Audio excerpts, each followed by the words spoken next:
Ah oui, bonjour, bonjour. Naïka a révélé bien le moko. On a ba discussion na ba réseaux sociaux, ba discussion ezamingi na 5e génération ya musique topé na politique. Elle là comme moko o bat bazo bosana. On a sabino ngai na kota na polémique té.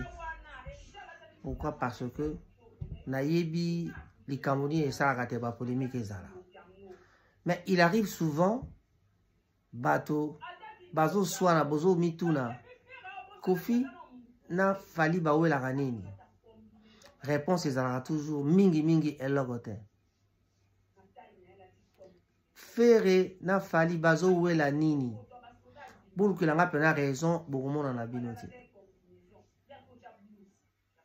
Même bawera na ba JB oyo ba vandaka barabala moko ba camarades ba vivre vraiment ba vie na bango ensemble mais bazala qui toujours ko swana et là qu'on ni bazala ko wela ce que le capena et là le sujet le vrai sujet ils ala kana ngote o ka o ba fanatique wenge ba ofinga ba fanatique ya BCBG ba ofinga ba o mususu. La vraie raison n'existe pas. Alors, qu'est-ce qui se passe dans ce cas-là? Okoyoka bakofi fil, tope bakofiet, baza kofinga nana bato ya fali. Et là konini bakola chaque fois balbarame. Et là konini bawela kame so na yebisi bino lelo boy baki loko bat bawela ke leadership. Leadership ezelo komoko moto abotamaka na yango. Moto poza leader izakalo komoko moto abotamaka na yango. Oyi komi komisa leader kaka boiti. Tope lelo yoza leader lobby pe moto mosusu leadership eko changer quand ça dit moto akokoma pe leader. Pe akoleka yo tope nzambe azopambola azopesa ba force na ye epai ya bato ebele. Nzambe apesa kalikabo epai ya bato nyonso. Donc moto nyonso akoki pe kozala lokola président de la République.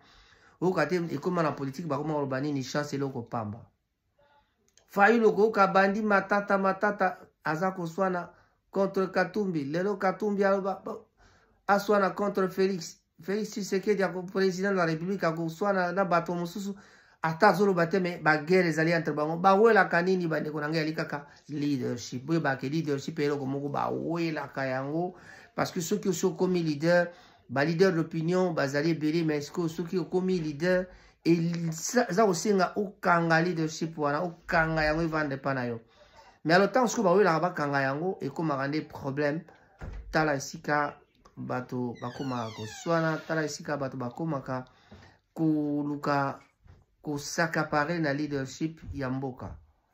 Donc na musique beau comprendre lelo na landa ki émission moko na bandeko na biso baninga na biso ya France. En tout cas na yoki bazolo ba a fali boye Kofi alobaki boye pona fali mais eloko nini ba wela kapenza nan to mona te ke fali aye kofinga Kofi nan to mona te ke fera aye kofinga fali mais kaka ba porte-parole bato ba ka simana bato nyonso ba ko ya sima ya bato na ezali ka bato za ko insinuer kaka que ezali te moto wana nde atindi bango mais ata batindi te ba yebi esprit ya chef na bango nde salaka ke ba ya baloba ba défendre kana bango mais oko kaka jamais Kofi aye afingi kofinga boy non mais dernièrement tout le monde qui le grand mopape neti moi ko dépasser ba borne atanga ki kombo ya fali mais atanga kana na ndenge ya mabete alobaka ki tala batango ba yaka kaka boye bayela kinga yeboye mais nous surtout on a ali kaka na cadre ya leadership na place oyo ke ozo bimisa maloba mais siko bato oyo bazaka sima na mopao mosusu ake koloba ke akanisa na ndenge tokundelaka ye ba parents kundelaka ye mama mais moto nyonso soki akufeli moboti to ndeko bacotisation ezalaka te à l'africaine ezalaka kaka bongo le système africain tosalaka kaka kaka tout ça la kaka sangisa bongo siko soki yo pesi pona moto komi koloba soko pesi pona moto kutu zalaki mia po bat bayebika ki yo salaki c'est déjà bon nzamba ko pambola yo.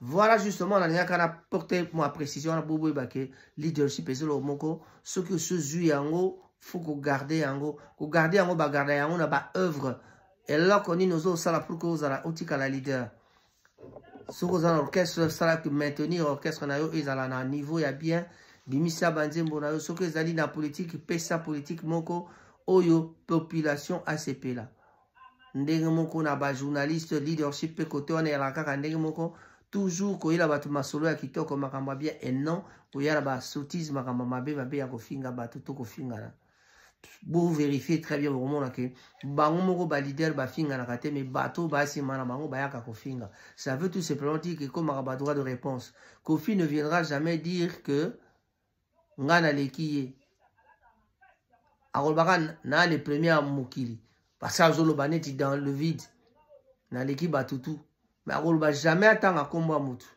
alobaka naza number one fallait aussi akoya lobi mais ngai na number one siko ki number one yango ka ezalaka prouver kaka na ba œuvre banzembo na yo zobimisa ezo cartonné ba concert ezobeta ezo cartonné ba place ezobeta ya mike pe ya minene ozo varier ba voyage pe ko beta bandu le belé ba tournée mondiale ba trophée biloko nyonso na et confirmer ki leadership ya moto. Ah bon attendeur, salut. Donc vraiment motazen amato ya koyoka ayoka. Ça c'est Rango TV mais bon ça va un plaisir. Allez vous abonner sur Rango TV. Merci.